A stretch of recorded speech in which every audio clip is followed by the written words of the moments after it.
Hello everyone. तो guys इस video में हम डिस्कस करेंगे कि अगले 4 मंथ्स की आपकी क्या स्ट्रेटजी होनी चाहिए फॉर यूपीएससी 2025 प्रीलिम्स। ठीक है, अब गिनती के 4 महीने हैं, इनफैक्ट 4 महीने से भी थोड़ा कम टाइम है हमारे पास। तो यहाँ पे मैं आपको थोड़ा सा बताऊंगा कि किस तरीके से यहाँ से आप अपनी प्रिपरेशन को आगे लेके जा सकते हो। आगे बढ़ने से पहले देखो 2-3 इंपॉर्टेंट चीज़ें। अगर आप एक कंप्लीट बिगिनर हैं जिसने अभी तक कुछ भी स्टार्ट नहीं किया है, तब तो ऑब्वियसली ये वीडियो आपके लिए नहीं है। ये वीडियो सिर्फ उन लोगों के लिए है। पहला, अगर आपने मेरी कोई प्रीवियस स्ट्रैटेजी वीडियो देखी है तो ऑब्वियसली ये वीडियो आपको थोड़ी मदद करेगी।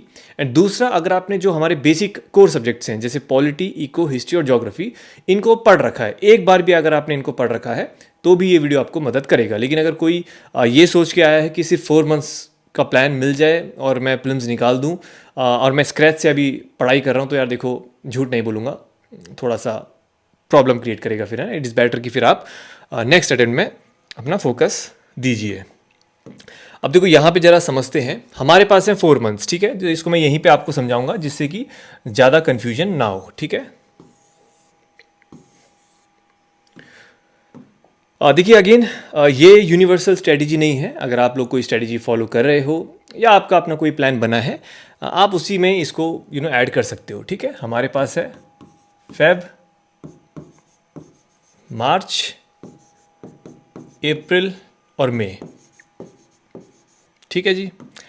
अब देखिए, सबसे पहले तो जो अप्रैल का महीना है, सॉरी मई का जो महीना है, इसको हम 4 मंथ्स में इंक्लूड नहीं करेंगे क्योंकि मई का महीना प्योरली रिवीजन बेस्ड होने वाला है, ठीक है। तो इसको हटा दें तो हमारे पास बचते हैं 3 मंथ्स। अब देखो, सबसे बड़ा चैलेंज ये है कि भाई, थोड़ा सा मैं इसको छोटा कर देता हूँ। हाँ भाई, 3 मंथ्स में हमको अपने कोर सब्जेक्ट्स को भी रिवाइज करना है, PYQs को भी थोड़ा सा रेडार में रखना है, प्रैक्टिस करना है, एनालाइज करना है, CSET भी यहाँ पर आता है। तो किस तरीके से आगे बढ़ें? देखो, बहुत सिंपल सी चीज़ है। पहले मैं जो हमारे मेन सब्जेक्ट्स हैं उनको एक बार लिख देता हूँ जिससे कि आपको थोड़ा सा ईजी हो समझने में। Polity, economics, history, geography, environment, science and tech. यहाँ पे अभी मैं IR और आर्ट एंड कल्चर को नहीं लिख रहा हूँ, वो लिखूँगा तो और ज़्यादा हमको चैलेंजिंग लगेगा। देखिए, बहुत सिंपल सा प्लान मैं शेयर करूँगा बिकॉज टाइम बहुत कम है। मान लीजिए आपके पास सिर्फ 3 महीने हैं और 3 महीने में हमको सब कुछ कवर करना है। तो देखो, मैं सिंपल सी एक बात बोलूँगा, यहाँ पर आपकी पहली प्रायोरिटी होनी चाहिए क्वालिटी। मैं एक चीज़ आपको बोल दूँ कि यहाँ पे आपका जो टारगेट ये नहीं होना चाहिए कि यार 3 महीने में ना मुझे सब कुछ कवर करना है। इस अप्रोच को फॉलो मत करना। यहाँ से आपकी जो स्ट्रैटेजी है वो ये होनी चाहिए, 3 महीने में मैं जितना पढ़ सकता हूँ उसको अच्छे से पढ़ूंगा। बस ये चीज़ आपने इस पे फोकस करना है कि रादर कि मैं जो 6 सब्जेक्ट्स हैं उनको मोटा मोटा सब पढ़ लेता हूँ, एग्जाम में आएगा देखी जाएगी। ऐसे मत करना। आप ऐसे कर सकते हो कि 6 के बजाय मैं 4-5 अच्छे से पढ़ूंगा, लेकिन इतने अच्छे से पढ़ूंगा कि वहाँ से जाकर क्वेश्चंस बनेंगे तो मेरे वो सही होंगे as compare to other aspirants. ये चीज़ आपने थोड़ा सा दिमाग में रखना है। तो प्लीज़ ये चीज़ मैं बोलूँगा कि सबसे इंपॉर्टेंट यहाँ पे रहेगी क्वालिटी, ठीक है। क्योंकि अगर आप सारा कुछ पढ़ के चले गए और एग्ज़ाम डे के दिन बिना रिवीजन के वहाँ पे गए हो तो ज़्यादा से ज़्यादा क्वेश्चंस आप नहीं लगा पाओगे, आप चीज़ों को रिकॉल नहीं कर पाओगे, फंस जाओगे। बेटर यह है कि कम पढ़ो, भले 70-80% सिलेबस कवर करके जाइए, दैट्स फाइन, बट वो अच्छे से कवर होना चाहिए, ठीक है। अब यहाँ पे जरा हम बात करते हैं कि किस तरीके से आप अपने सब्जेक्ट्स को लेके चल सकते हो। देखिए, यहाँ पे मैं आपको एग्जाम्पल दूंगा सब्जेक्ट्स का। एग्जैक्टली ये नहीं है कि यही सब्जेक्ट्स आपने फॉलो करने हैं, आप अपने अकॉर्डिंगली सब्जेक्ट्स को चेंज कर सकते हो। सबसे पहले हम GS की बात करते हैं। देखो, मैं 2 चीज़ों की यहाँ पे अगर शॉर्ट में बात करूँ, जैसे फैब आ गया है, 2 चीज़ें जो शायद आप लोग कर रहे होंगे मेंस रिलेटेड, 2-3 चीज़ें होती हैं। जैसे एक तो मेंस के रिमेनिंग सब्जेक्ट्स होते हैं, दूसरी होती है आंसर राइटिंग, तीसरी होती है ऑप्शनल। ऑप्शनल को बहुत सिंपल सी बात है, फैब में आप ऑप्शनल को कवर कर सकते हो, थोड़ा थोड़ा सिलेबस कवर कर सकते हो, दैट्स इट। मैं ये बोलूँगा फैब में आप ऑप्शनल को रैप अप कर दो। अगर आपका ऑप्शनल अच्छे से प्रिपेयर नहीं है तो आप ये कर सकते हो कि मार्च में थोड़ा बहुत वीकेंड्स में रिवीजन के लिए टाइम दे सकते हो ऑप्शनल को, दैट्स इट। इससे ज़्यादा नहीं करना है कुछ ऑप्शनल में।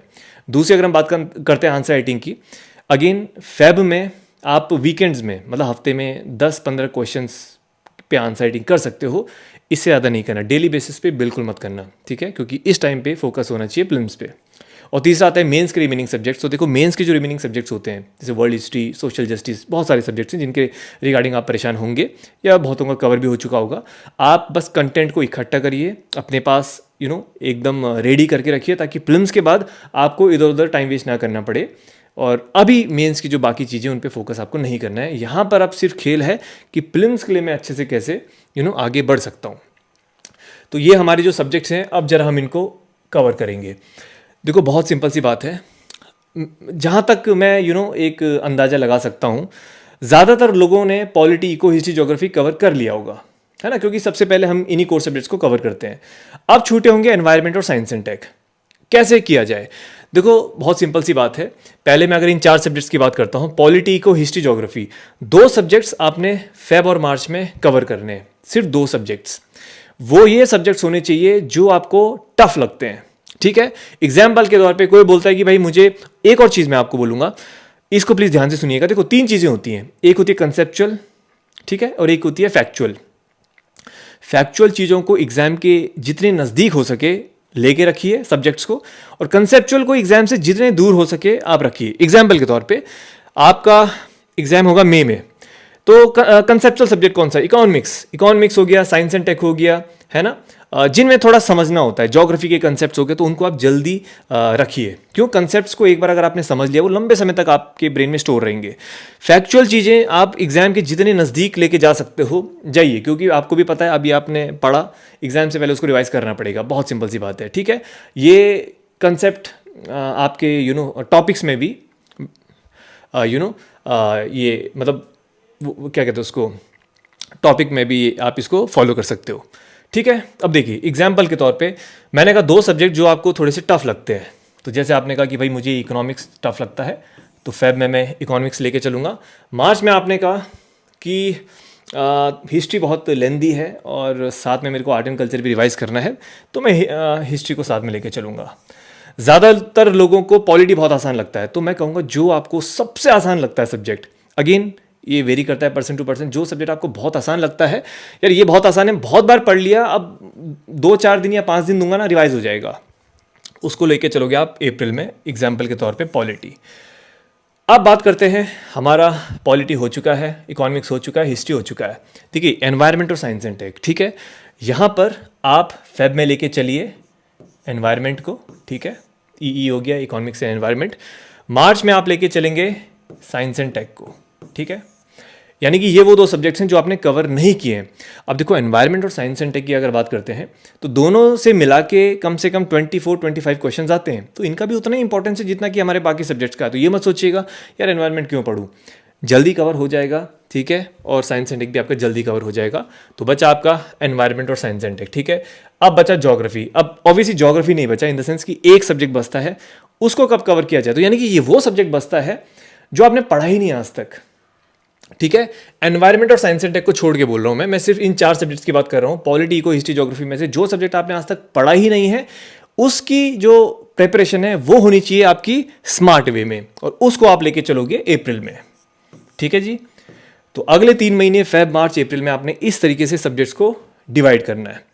अब हम आगे जरा बात करते हैं थोड़ा सा, ठीक है। अब नेक्स्ट स्टेप क्या होगा हमारा, ठीक है, सब्जेक्ट्स को हमने यहाँ पे डिवाइड कर दिया है।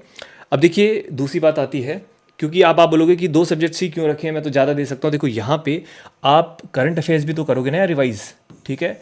यहाँ पर भी करंट अफेयर्स रिवाइज करोगे और यहाँ पर भी आप करंट अफेयर्स रिवाइज करोगे।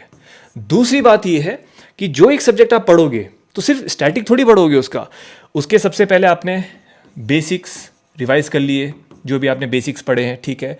आपने अपने नोट्स बनाए हैं या जो भी आपका मेन स्टैंडर्ड बुक है या जो भी आपका मेन सोर्स है, आपने उसके बाद उसको कवर किया। उसके बाद आप ये कर सकते हो कि yearly current affairs of that particular subject, जैसे भी आप इकोनॉमिक्स लेके चलोगे फेब में, आप अपने काम को आसान करने के लिए और अपनी प्रिपरेशन को और इजी करने के लिए मई से लेके जैन तक जो भी इकोनॉमिक्स के करंट अफेयर्स हैं आप उनको साथ में लेके चल लो, ठीक है। उसके बाद आपने एक और चीज़ ऐड करनी है, वो है PYQs। पिछले 8-10 साल के जितने भी PYQs हैं वो भी आपने इसी दौरान में कवर करने हैं। आपका ये सब्जेक्ट हो जाएगा डन। इतना ज़बरदस्त कवर हो जाएगा ना आपका कि इसके बाद आपको इस सब्जेक्ट को उठाने की ज़रूरत सीधे पड़ेगी अप्रैल मई में। बस फेब में आप कवर कर दोगे, मार्च में उसको छूने की ज़रूरत नहीं है। एक चीज़ में अब देखो, सेम चीज़ आप रिपीट करोगे इसके साथ, सेम चीज़ आप रिपीट करोगे इसके साथ, और सेम चीज़ करोगे इसके साथ। यानी कि जब आप एक सब्जेक्ट को उठाओगे तो आपने उसके बेसिक्स को रिवाइज किया, उसके बाद आपका जो मेन सोर्स था आपने उसको पढ़ा, आपके नोट्स हैं जो भी मेन सोर्स है उठाया, करंट अफेयर्स आपने ईयरली उसका कवर कर लिया, और सबसे बाद है लास्ट में आप पीवाईक्यू से प्रैक्टिस कर सकते हो, या फिर PYQs through out the year अगर आपने किए होंगे तो ठीक है, बहुत अच्छी बात है। अगर नहीं किए हैं तो इस सब्जेक्ट को उठाने से पहले अगर आप थोड़ा सा और एफर्ट पुट इन करना चाहते हो तो किसी भी सब्जेक्ट को उठाने से पहले ना एक बार उसके जो पीवाईक्यूज हैं, स्पेशली टॉपिक्स, ठीक है, तो एक बार उनको नज़र मार लो, दिमाग में एक क्लैरिटी आ जाएगी रिगार्डिंग दैट पर्टिकुलर सब्जेक्ट, देन आप उस सब्जेक्ट को रिवाइज कर सकते हो। ठीक है, ये हो गया आपका जीएस अच्छे से प्रिपेयर। यहाँ पे मैं बताऊंगा अप्रैल में, आपको बताऊंगा, बिकॉज अप्रैल में ना थोड़ा सा इंटरकनेक्टेड है। ये जो कहानी है इन चारों सब्जेक्ट्स के साथ चलेगी सेम वे में। सब्जेक्ट्स को टाइम कैसे डिवाइड करें, यहाँ पे जैसे आपने कहा कि भाई फेब में इकोनॉमिक्स और एनवायरनमेंट देना है, आपकी इच्छा है। दिन का अगर आप 8-10 घंटे पढ़ते हो तो 3-4 घंटे इकोनॉमिक्स, 3-4 घंटे एनवायरनमेंट, ऐसा कर सकते हो। आप चाहते हो कि 15 दिन में एक ही साथ इकोनॉमिक्स पढ़ना चाहता हूँ, 15 दिन एक साथ एनवायरनमेंट, आई थिंक हाँ एनवायरनमेंट पढ़ना चाहता हूँ, ऐसा भी कर सकते हो। ठीक है, ये दो ही ऑप्शन है आपके पास। ऐसा मत करना कि एक दिन एनवायरनमेंट एक दिन इकोनॉमिक्स, एक दिन एनवायरनमेंट, ये मत करना पहली चीज़। ये भी मत करना कि 3 दिन एनवायरनमेंट 3 दिन इकोनॉमिक्स, ये भी मत करना। ठीक है, दो ही ऑप्शन है, ये एक दिन में दोनों को डिवाइड करिए, या 15-15 दिन का आप डिवीजन करिए, यानी कि 15 डेज में आपका एक सब्जेक्ट का टारगेट रहेगा। ठीक है, तो ये होगी पहली चीज़। अब साथ में एक चीज़ जो मैं आपको अलग से बताना चाहता हूँ, देखो ये चीज़ को अगर आपने कर दिया ना, ये जो मेहनत अब आपको मैं बोलूँगा ना करने को, ये मेहनत आपको मदद करेगी यहाँ पे मिलेगा आपको अच्छा खासा रिटर्न, है ना। यहाँ पे आप करोगे इन्वेस्टमेंट, यहाँ पे मिलेगा आपको रिटर्न। क्या करनी है आपने इन्वेस्टमेंट होगी आपकी शॉर्ट नोट्स की। देखो अब आप एक उस पड़ाव पे हैं जहाँ पर कि सब्जेक्ट को आप फाइनल रिवीजन कर रहे हो बिफोर द एग्जाम, क्योंकि इसके बाद आप बाद में ही रिवाइज करोगे। अब इतनी सारी चीज़ें जो आपने पढ़ी है ना, वो आप यहाँ पर नहीं पढ़ पाओगे ना यार, आपके पास उतना टाइम थोड़ी है। यहाँ पे तो 15 दिन है, यहाँ पे मुश्किल से 3-4 दिन होंगे एक सब्जेक्ट के लिए। ये वाला टाइम आपका बहुत इंपॉर्टेंट होने वाला है, कि Feb March is going to be very very important. Feb March में जिसने दिन रात की मेहनत कर दी ना, वो लेके जाएगा ये पेपर। और फेब मार्च में जिसने ढिलाई दे दी तो फिर दिक्कत हो जाएगी। करना क्या है, आपने अपने बहुत ही शॉर्ट नोट्स रेडी करने हैं, उसमें फैक्ट्स ऐड कर लो, 1 लाइनर नोट्स बनाइए, जो चीज़ समझ में नहीं आती उसको ऐड ऑन करिए। आपने बेसिक्स पढ़ा, कुछ काम की चीज़ें लगी, लिख दिया। आपके जो मेन सोर्स है उसमें से आपको काम की चीज़ें लगी, लिख दिया। करंट अफेयर्स में आपको कुछ अच्छा लगता है कि यार ये अच्छा है, ये पॉइंट अच्छा है, या फिर ये जो न्यूज़ आई है इस पर्टिकुलर टॉपिक के रिगार्डिंग, आपको लगता है कि हाँ इसकी पॉसिबिलिटी एग्जाम में आने की, आप उसको यहाँ पे ऐड ऑन कर सकते हो। पीवाईक्यूज़ के जो चीज़ें आपने नहीं पढ़ी हैं अपने सोर्सेज में, या आपको कोई नया एक वर्ड या फिर कोई भी एक कंसेप्ट नज़र आता है, उसके आप शॉर्ट नोट्स बना के यहाँ पे ऐड कर सकते हो। टाइम नहीं लगेगा ज़्यादा, दिन में 1-1.5 घंटे का टाइम आप दोगे तो आपके बहुत प्यारे नोट्स रेडी हो जाएंगे। ये राइट टाइम होता है शॉर्ट नोट्स बनाने का। ठीक है, अब खुद सोचो कि आपने 15 दिन इतनी मेहनत करी कि भाई एक सब्जेक्ट उठाया, आपने उसके basic standard book, current affairs, PYQ सब कर दिया, आपके बन गए 10-15 पन्नों के नोट्स। 15 दिन में आपने दिन रात एक करके नोट्स बनाए। अब इमेजिन करिए मई का महीना, मई के महीने में सिंपल सी होती है। देखो वैसे तो अप्रैल मई में हमारा 3 स्टेप रिवीजन होता है, लेकिन देखो 4 महीने हैं तो इसलिए यहाँ पर मैं रिवीजन इसको यहाँ पे मैंने थोड़ा सा उसको मतलब यहाँ पे बाकी सब्जेक्ट्स को टाइम दिया। तो यहाँ पे आप फॉलो करोगे 2 स्टेप रिवीजन। बहुत सिंपल है, 6 सब्जेक्ट्स हैं आपके, राइट। तो कैसा होगा भाई, पहला रिवीजन आपका चलेगा 6 × 3, 6 सब्जेक्ट्स, और हर सब्जेक्ट को 3 दिन यानी कि 18 डेज। उसके बाद इमीडिएटली सेकंड रिवीजन आपका चलेगा 6 सब्जेक्ट्स × 1, 6 डेज, दैट्स इट। ठीक है, अब यहाँ पे आपने बोला होगा कि भाई आपने इनके बारे में तो जिक्र ही नहीं किया। जैसे आपका वो था ना, लास्ट में बोला था ना आर्ट एंड कल्चर वाला, देखो यार थोड़ा बहुत वेटेज है, उसको आप हिस्ट्री में ही टारगेट करना। ठीक है, IR वाला जो पोर्शन है ना, तो थोड़ा बहुत मैपिंग टाइप आप कह सकते हो, उसमें भी आपको स्मार्टली पढ़ना है, करंट ओरिएंटेड, उसको ज्योग्राफी के साथ आप टैकल करिएगा। ठीक है, इस वे में आपने चीज़ों को टारगेट करना है। अब ये तो भाई GS, और अभी गेम ख़त्म नहीं हुआ है, ठीक है, अभी थकिए मत। ये तो सिर्फ GS की बात थी। और करंट अफेयर्स जैसे मैंने कहा है कि अगर आप सब्जेक्ट बाय सब्जेक्ट करते हो तो आई थिंक करंट अफेयर्स भी आपका साथ में कवर हो जाएगा। अब यहाँ पे सबसे इंपॉर्टेंट चीज़ आती है जिसके बारे में बात करना चाहूँगा, वो है आपका क्या गया, हाँ, PYQs एंड प्रैक्टिस। देखो भाई बहुत सिंपल सी बात है, PYQs एंड प्रैक्टिस। देखो PYQs तो मैंने आपको बोला ही है कि जो सब्जेक्ट आप लेके चल रहे हो तो कम से कम लास्ट 10 ईयर्स के, देखो अगर 15-20 साल के कर सकते हो तो बहुत अच्छी बात है। जितने ज़्यादा PYQs के टॉपिक्स आप गो थ्रू करोगे, जितना ज़्यादा PYQs को एनालाइज करोगे, उतना हेल्पफुल होगा। दूसरी बात है प्रैक्टिस। देखो यार इस टाइम पे आई थिंक कोचिंग के टेस्ट सीरीज़ और मार्केट में बहुत सारे टेस्ट अवेलेबल हैं।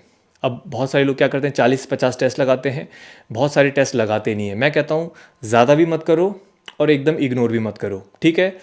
आप एक मिडिल पाथ फॉलो करिए। मिडिल पाथ क्या है, कुछ नहीं भाई, हफ्ते के कम से कम मैं एक टेस्ट लगाऊंगा, बस बहुत है मेरे लिए। मेरा 15 दिन इको का प्लान है तो चलो 3 लगा दूंगा, बस बहुत है। 5-5 दिन में एक एक टेस्ट लगाऊंगा, 3 लगाऊंगा, दैट्स इट। महीने के कितने में 6, ठीक है, 1 2 3 आपके हो गए 18 टेस्ट हो गए। मई में 15 तारीख के बाद कोई टेस्ट नहीं लगाना। और मैं तो कहूँगा कि मई के महीने में आप टेस्ट नहीं भी लगाओगे ना तो कोई दिक्कत वाली बात नहीं है, क्योंकि मई के महीने में टेस्ट लगाओगे, मार्क्स कम आएंगे, पैनिक हो जाओगे, टेंशन लोगे, बोलोगे यार अब तो दिक्कत हो गई, अब तो लास्ट मोमेंट पे स्कोर नहीं आ रहा है, मत लगाना। मैं तो कहूँगा कि फेब मार्च अप्रैल में टेस्ट लगाओ। मई में जो आपने ये 2 रिवीजन वाला प्लान किया है इसको रिवाइज करो और छुट्टी, ठीक है।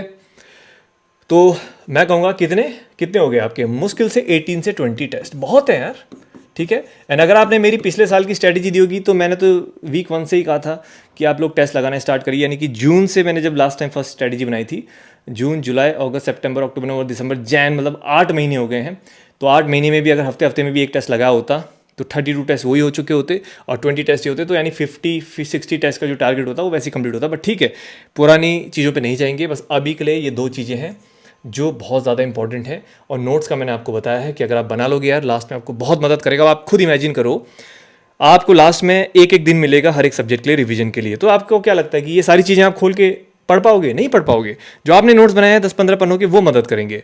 आपके पास 3 दिन है एक सब्जेक्ट के लिए, तो अगेन आपको क्या लगता है कि आप इनको डीप में पढ़ पाओगे? नहीं। जो आपने अपने नोट्स बनाए हैं अच्छे खासे, और नोट्स बनाने के साथ साथ जो आपकी जो मेन सोर्स है उसको आप गो थ्रू कर सकते हो, तो दैट्स इट, ठीक है। अब यहाँ पे अप्रैल वाले में मैं थोड़ा सा समझा देता हूँ, ये मिस हो गया था। देखिए अप्रैल में कैसे मैनेज करना है, मैं ये कहूँगा अप्रैल में आपके मंडे टू फ्राइडे हो गए total I think 20 days, Saturday Sunday हो गए 10, तो यानी कि हमारे पास हैं 20 और 10, ठीक है। देखो ये 2 सब्जेक्ट जो मैंने कहा कि जो आपका बहुत स्ट्रॉन्ग सब्जेक्ट है, भाई जो बहुत स्ट्रॉन्ग सब्जेक्ट है वो 10 दिन में हो जाएगा रिवाइज यार अच्छे से। मतलब इसमें एक यहाँ पे आप लेके चलेंगे पॉलिटी, और जो आपका टफ सब्जेक्ट है जैसे ज्योग्राफी, इसमें आपको स्मार्टली अप्रोच फॉलो करनी है, स्मार्ट अप्रोच फॉलो करनी है। इसको भी आप 10 डेज दोगे। क्या करना है भाई, इसमें PYQs अच्छे से कर दो, करंट रिलेटेड जो भी चीज़ है उसको अच्छे से कर लो, और जो कुछ यूनिवर्सल इंपॉर्टेंट टॉपिक्स होते हैं उनको कर लो, दैट्स इट। 10 डेज में आपका ज्योग्राफी स्मार्टली कवर हो जाएगा। पूरा डिटेल में पढ़ने की जरूरत नहीं है। अगेन यहाँ पे मैं ज्योग्राफी की बात नहीं कर रहा हूँ, मैं उस सब्जेक्ट की बात कर रहा हूँ जो आपने साल भर छुआ ही नहीं है। तो ये गलती मत करना कि अब मैं इसको स्क्रैच से पढ़ूंगा, बिकॉज 1 महीने कम से कम आपको चाहिए होगा और आपके पास उतना टाइम नहीं है, ठीक है। बसते हैं आपके पास 10 डेज। इन 10 डेज में क्या करना है, ये जो आपने पढ़ा है ना पिछले 1-2 महीने, इनमें से अगर आपको लगता है कि कुछ चीज़ पेंडिंग है या कुछ रिवाइज करना बाकी है तो आप उसको यहाँ पे कर सकते हो, ठीक है। I think this is clear. और मई का प्लान मैंने आपको बता दिया है। लास्ट में एक और बहुत ही इंपॉर्टेंट चीज़ बचती है, CSAT, ठीक है। जगह बची नहीं है, मैं यहाँ पे चेंज करूँगा तो ये कट जाएगा। देखो CSAT का मैं आपको ऐसे ही समझा देता हूँ। अगर आपको लगता है ना कि मेरा CSAT थोड़ा सा कमज़ोर है, ठीक है, तो मैं ये कहूँगा कि आप फेब से उसको टाइम देना स्टार्ट कर दीजिए। हफ्ते में अगर आपके पास लेक्चर्स अवेलेबल हैं तो हफ्ते में 3 से 4 लेक्चर्स देख सकते हो। CSAT आपका 2 से 3 महीने में डन हो जाएगा। अगर आपको लगता है CSAT मेरा काफ़ी स्ट्रॉन्ग है तो वीकेंड्स में उसको टारगेट करिए। लेकिन मैं इतना बोलूँगा, कम से कम हफ्ते में 5-6 घंटे की प्रैक्टिस तो मांगता है, ठीक है भाई। CSAT में इतना तो आपको देना ही पड़ेगा।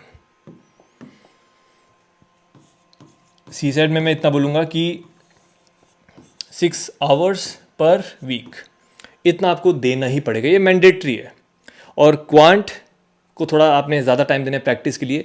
यहाँ पे देखो एक और चीज़ मैं आपको बोलूँगा CSAT के रिगार्डिंग। देखो CSAT में ना आपको स्मार्ट अप्रोच फॉलो करनी पड़ेगी, यानी कि आपको पूरा क्वांट जैसा सब्जेक्ट को डिटेल में नहीं पढ़ना है।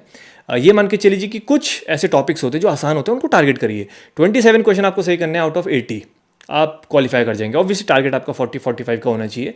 तो ये मान के चलिए कि हर सेक्शन में से ना 5-6 क्वेश्चन बड़े आसान आते हैं। बस सबसे इंपॉर्टेंट टास्क सीसेट में यही होता है कि उन आसान क्वेश्चन को ढूंढना, और ये चीज़ सिर्फ एक ही वजह से पॉसिबल हो पाएगी, वो है प्रैक्टिस। बस अगर किसी को लग रहा है मैंने लेक्चर देख लिए, मैंने सारी चीज़ें कर ली, यार इंप्रूव नहीं हो रहा, प्रैक्टिस करो। बहुत दिक्कतें आएंगी, प्रैक्टिस करो। PYQs की बुक आती हैं काफ़ी सारी, आप उनको बाय कर सकते हैं। लेक्चर्स अवेलेबल हैं यूट्यूब पे, आप उनको देख सकते हो। बाकी आई थिंक आप लोगों ने कहीं ना कहीं कोर्स लिया होगा या कोचिंग ली होगी, या फिर एक्सेस तो होते ही आज की डेट में सबके पास, तो आप लेक्चर्स देख के अपना CSET को प्रिपेयर कर सकते हो। But the point is practice, PYQs and minimum 6 hours per week आपको देना है। अब ये जो प्लान है, इसको फॉलो करने के लिए आपको दिन का 8-10 घंटे पढ़ना पड़ेगा। क्योंकि देखो, पहले तो एक तो हम इतना एम्बिशियस हो रहे हैं कि भाई 4 मंथ्स में मेरे को एग्ज़ाम निकालना है। 4 मंथ्स की स्ट्रैटेजी तो चाहिए, लेकिन फॉलो भी तो करना पड़ेगा। और मैं फिर भी बोलूँ, मैंने बहुत हैवी स्ट्रैटेजी भी नहीं रखी है। मैंने कोशिश करी बहुत सिंपल रखूँ, वरना तो बहुत सारी चीज़ें होती है ना, ये भी कर लो वो भी कर लो, उतना कुछ नहीं है। मैंने यहाँ पे सिर्फ बेसिक चीज़ें आपको बताई हैं, और ये वो चीज़ें जो करनी ही करनी है, ये मैंडेटरी है, ठीक है। तो I hope everything is clear. ज़्यादा कॉम्प्लिकेटेड नहीं रखना है प्रोसेस को, बहुत सिंपल रखिए। मैंने जैसे बताया ना यार, देखो ज़्यादा अगर आप ओवर थिंक करोगे या सोचोगे best plan, best strategy, best approach मिल जाए, वो बेस्ट चीज़ होती नहीं है। अगर आप रेगुलर हैं, अगर आप कंसिस्टेंट हैं, तो चीज़ें अपने आप बेस्ट होती जाती हैं, ठीक है। तो I hope everything is clear. बाकी डिस्क्रिप्शन पे कुछ इंपॉर्टेंट लिंक्स हैं, वो आप लोग गो थ्रू कर सकते हो। एंड वीडियो एंड तक देखा, thank you so much and all the very best. क्योंकि आई थिंक ये फाइनल स्ट्रैटेजी होगी, इसके बाद तो लास्ट 2 मंथ्स की स्ट्रैटेजी आती है, वहाँ तो बस रिवीजन वाला ही प्लान शेयर करना होता है। बट ये मुझे लगा कि यार इंपॉर्टेंट है, तो थोड़ा सा आप लोगों का काम आसान हो जाएगा, ठीक है। तो that's all from my side, thank you so much guys, see you.